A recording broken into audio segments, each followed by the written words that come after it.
Evan with Hyper Strategic here. Today I'm going to talk to you about collapsible batons and how they still are a viable option as a self-defense tool.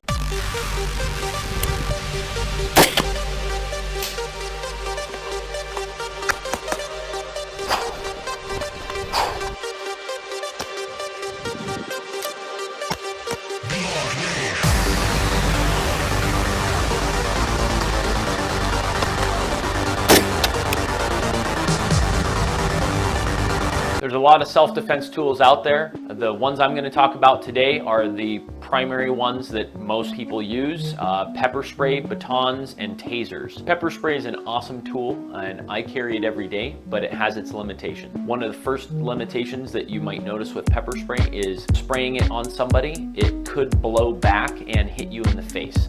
That's not good, especially if it's your only option that you have and you haven't trained with it and you haven't trained with the effect of what it feels like to get sprayed with. That's why all law enforcement agencies require that you get sprayed with the pepper spray they carry, so that as a law enforcement officer, you know what that feels like, because inevitably you might get it on yourself when you're trying to deploy it on somebody else. So that's one problem.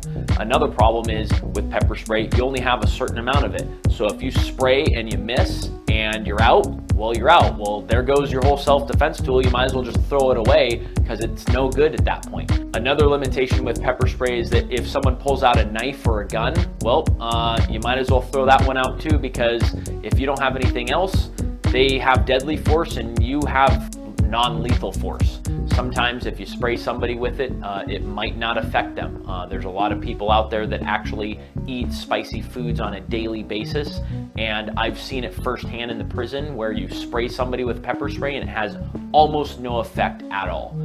So that's not good if you are relying on this as your only option. And then the last thing here with a limitation with pepper spray is a lot of people practice drawing their guns, doing reloads, but you don't ever see anybody practicing drawing their pepper spray out of their pocket, even though you're almost as likely to use pepper spray as you are to use a gun anyways. So you might as well practice with drawing your pepper spray too. And that's another thing that I would say is a limitation for pepper spray. Tasers are another self-defense option that's very popular. Primary ones are the X26, which is the law enforcement style. There's a civilian version that's more streamlined. The main limitation I would say with tasers is that there's not a lot of holsters out there for you to be able to carry it as a civilian. And you can't really carry a taser in your pocket because it's just like a gun.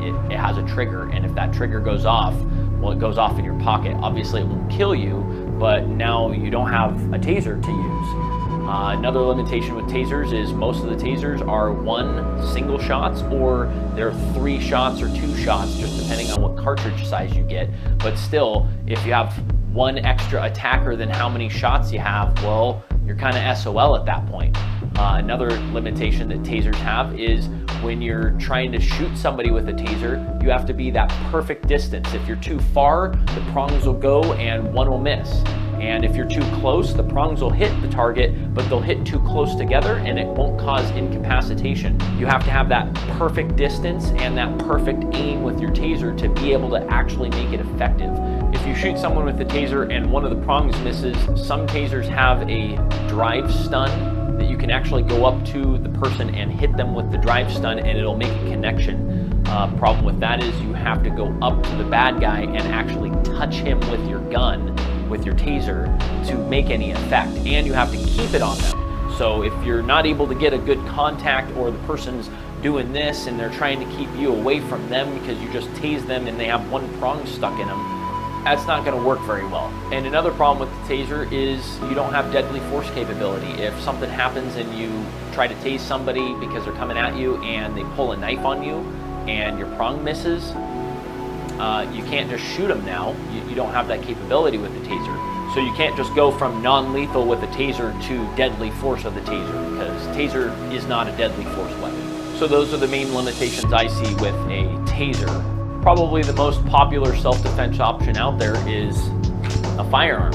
And of course, a lot of people carry firearms, they train with firearms, they do all kinds of stuff with them, but firearms also have their limitation. Yeah, you have a whole bunch of bullets, you can shoot as many attackers that come to you as bullets you have in your gun, you can practice, you can go out on the range, shoot stuff. The main limitation with a firearm is if someone yells at you and says, I'm gonna kick your ass, you can't just pull your gun out and shoot them. That doesn't work. You can't just escalate straight to deadly force. That's why carrying something else with your firearm is advised. And if you're in a place or a country where you can't actually get a hold of a firearm, you might have to get something else. A baton, as I'm going to talk about, is going to be your second best option. So this is where the baton bridges that gap from non-lethal to lethal force, because with baton you can extend it out and show the force. That's non-lethal force. And if you have to strike somebody in the leg or the arm, that's heavy-handed force. And if you have to strike somebody in the head because they pulled a knife or a gun on you, then that's lethal force. You've got all those options with a baton, and it's basically a bat in the back pocket but collapsible. So one of the main advantages with baton is you don't have to reload. You don't have a certain amount of sauce in your little container. You don't have 1 shot or 3 shots in your taser, and you don't have to do a reload, and you don't have to worry about hitting the target or missing the target, because you got as many strikes as your arm will allow you to strike if you need to. Also, batons are legal in areas that firearms are not legal. I know several countries don't allow you to buy firearms at all, but you can actually get collapsible batons. This is actually a great self-defense option if you don't have any options that give you lethal force. So overall, it doesn't matter what you carry as long as you have the consistency of carrying that tool or those tools on you all the time, and then also knowing their limitations, when you can use them, when you can't use them, what they're good for, what they're not good for, knowing your local laws regarding those tools that you're carrying, when you can legally use them, when you're not allowed legally to use them, and of course, practicing with those tools regularly so that you know how to use them under stress. Thanks for watching. Like and subscribe, and leave a comment.